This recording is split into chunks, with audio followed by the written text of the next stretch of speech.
wad salaamantihiin meel kasta daafaha dunida aad ka joogtiin wataxanaheennii filimkiisow qaybtii saddexaad filimku waa qaybtii 2008 fadlan intaynan gudagelin sheekada filimka haddii aanan hore subscribe noo dhihin hadda noo saar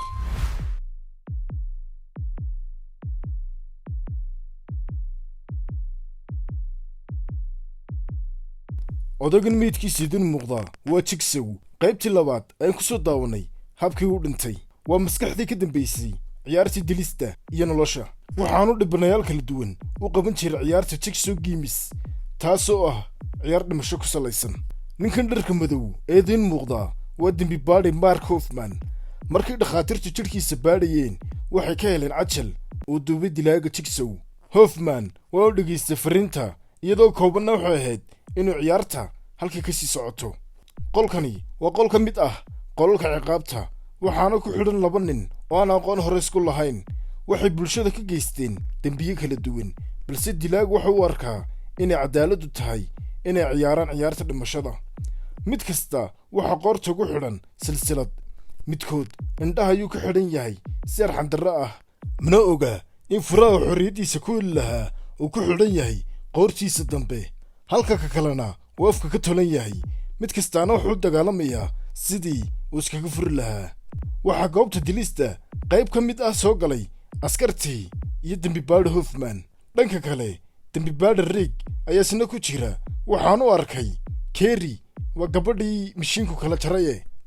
oo si raxandarro ah birtii ugu dhimatay sidoo kale dembibaadhayaashu goobta soo gaadhay waxay isweydiinayeen cidda ka dambaysa ciyaarta dilista maadaama uu dhintay jigsow waxayna dembibaadhayaashu wadaan baadhis ah in caddeemaha hidasidaha amba DNA-da loo yaqaan ay ka helaan goobta balse waa ay ka waayeen wax caddayn ah meesha hanu ku soo noqonno dhankii riig waxaa gacanta loo geliyey sidii u badbaadin lahaa dhibanayaasha nolosha iyo geerida sidii uu badbaadin lahaa dhibanayaasha nolosha iyo geerida u dhexeeya wax caawimaad kale ah loogama baahnaa waxaanu tilmaamo iyo sida ciyaartu u socoto laga tusay TV-ga wakhtiga loo qabtayna waa 90 minid wuxuu TV-ga ka arkayaa 2 nin ay wada shaqayn jireen waa dembibaadhi hoffman iyo dembibaadhi matthews oo ku kala xidhan mashiinka ciqaabta midka kale waa ka liitaa wakhtiguna waa u bilaabmay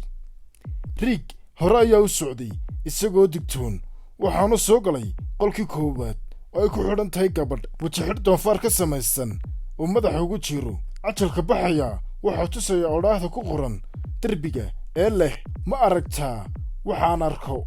gabadhu waxay u ishaaraysaa inaanu soo dhowaan balse riig wuxuu samaynayaa khaladkii koowaad wajixidhkii ayaa gabadhii ka qaadaya waxaanu mishiinka ku brogaraamsanaa haddii la furo in birta naxaasta ka samaysani ay madaxa labo kala jarayso si foolxun ayaynu dhimatay riigna wuxuu garwaaqsaday khatarta ay ciyaartu leedahay waxaanu hore ka sii watay badbaadintiisii wuxuu soo galay qolkii kale cajalka hoshitana waxaa ka baxaya in ninka mishiinka saaran uu lahaa albeerko ama hotel la jiibsado kaas oo gabadh ka karaysatay uu ku dhex kufsaday balse riig intuu ka fikirayay inuu badbaadiyo iyo in kale waxaa ka dhacday saacaddii ku bargaraamsanayd mishiinka madaxa kaga xidhan kufsadaha wuxuu wataa 2 birood oo awood ku socda taas oo sababaysa in indhihiisu bannaanka u soo saarto kadib mishiinku jidhkiisa 2 kala jaro riig hore ayaa u socday qolkii uu ka baxayna waxaa soo gaadhay dembibaadhayaashii kale riig oo socodkiisii sii wata ayaa waxaa soo galay qol kale oo lamaano dembiilayaal ahi ay ku ciqaaban yihiin fariinta u taalaana waa u badbaadi sidaan u badbaadiyey taasoo ka dhigan in waranka ka taagan labadooduba aanu jarin meel halbuulo ah oo ay u dhintaan gabadhu waxay ahayd mid ku qaylinaysa ibadbaadi balse riig meel uu ka bilaabo ma garanayo iyagana waa ku guuldaraystay inuu badbaadiyo waxaanu sii dhaafay qolkii u dambeeyey ee markii ciyaartu bilaamisay uu ka arkay TV-ga qolkii ku xidhnaayeen saaxiibadiisa ay shaqada ka wada shaqayn jireen dembibaadhi matthews oo silsilad ka soo laalaada booskaaladna wata iyo dembibaadhi hoffman oo kursi ku xidhan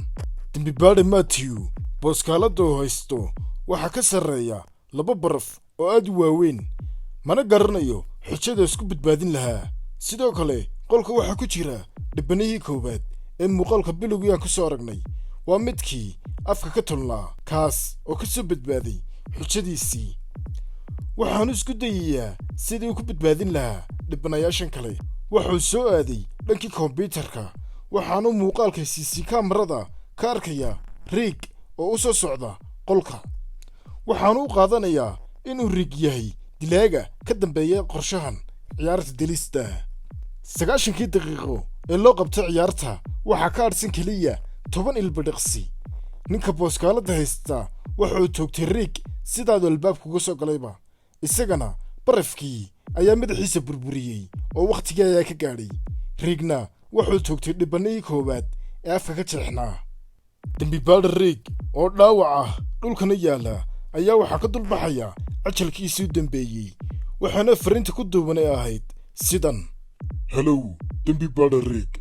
haddii aad cajalkan maqlaysid waxaan u malaynayaa inaad soo gaadhay qolkii ay dembibaadha Matthew iyo dembibaadha Hoffman ku xidhnaayeen. wakhtigii 90 daqiiqo ahaa waa uu kaa dhammaaday. noloshooda waad galaafatay, waxaanad noqotay mid ku guuldaraystay imtixaankiisii u dambeeyey.